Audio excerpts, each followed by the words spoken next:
సిబిఐకి ఎంటర్ అయినప్పుడు జగన్మోహన్ రెడ్డి గారి ప్రభుత్వం ఉన్నప్పుడు సిబిఐ రామ్ సింగ్ గారి నేతృత్వంలో రావటం, రామ్ సింగ్ గారిని బెదిరించడం, సహకరించకపోవటం, ఇవన్నీ అలాగే ఈ రాష్ట్రంలో విచారించడం కష్టం అవుతుందని చెప్పి పిటిషన్ వెళ్ళటం, కర్ణాటక, తమిళనాడు అనేకమైన క్వశ్చన్ ఇందాక అన్నట్టు ఇది కేస్ స్టడీ అయిపోయింది, రిఫరెన్స్ అయిపోతుంది ఫ్యూచర్ న్యాయ శాఖలో ఏదైనా సరే పలానా కేసు, వివేకానంద కేసు ఇప్పుడు అంటారు కదా జడ్జిమెంట్ సోయించు నెంబర్ అంటుంటారు, అలాగే చేసే పరిస్థితి ఏర్పడింది. రిఫరెన్స్ అంటారు కదా ఆ పరిస్థితి ఈ కేసు అనేకమైన కిస్టులు టర్న్ అనేకమైన ఉన్నాయి, ఇప్పటికీ ఇంకా ఆగట్లేదు.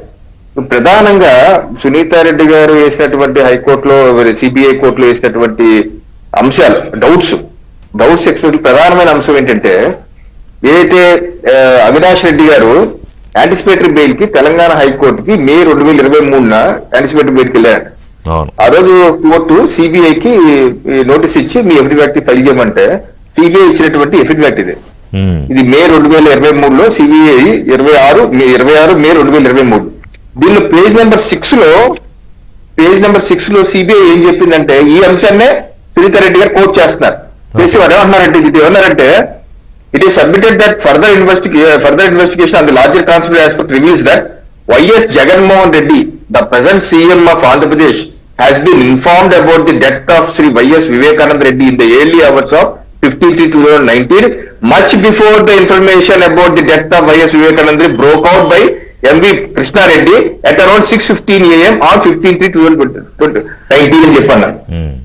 6/15 మార్చి 15 6:15 ఎంవి కృష్ణారెడ్డి గారి ప్రపంచానికి చెప్పక ముందే ఆనాటి సీఎం జగన్మోహన్ రెడ్డికి దీని గురించి తెలిసింది అని చెప్పేసి సిబిఐ చెప్పింది. అక్కడ అలా చెప్పినప్పుడు నువ్వు ఫర్దర్ ఇన్వెస్టిగేషన్ చేసి అతను ఎందుకు పిలవు, ఎందుకు కలవు, ఏం చేయవు అని మెయిన్ అది పాయింట్. అంతేనా?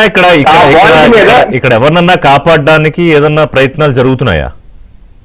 అదే మరి మనకు తెలవాల్సిన అంశాలు అదే ఇన్వెస్టిగేషన్ చేయాలని చెప్పి అడుగుతున్నారు. అంటే ఒక టైంలో అదృశ్య శక్తులు అని కూడా వచ్చాయి కదా, అట్లాంటి శక్తులు హస్తాలు ఏమైనా కాపాడుతున్నాయా?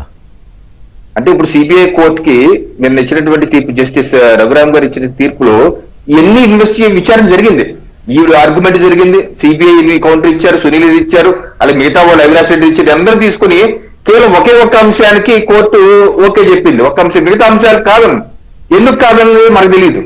ఎందుకు కాదన్నది జడ్జిమెంట్ కాపీలోనే ఉంటే మనం దాన్ని రాస్తే మనకైనా అర్థం అవుతుంది. అలాగే అర్థం కాకుండా ఉంటే మాత్రం తప్పనిసరిగా దీని మీద సునీతారెడ్డి గారు మళ్ళీ ఫర్దర్ గా అప్పీల్కి వెళ్లే అవకాశం ఉంటుంది. ఎందుకంటే ప్రధానమైన అంశం ఇదే, దీన్ని క్లారిఫై చేయాలి. అది పొరపాటుగా అన్నారా సిబిఐ, లేకపోతే ఇంకేమన్నా క్లారిఫై చేయాలి.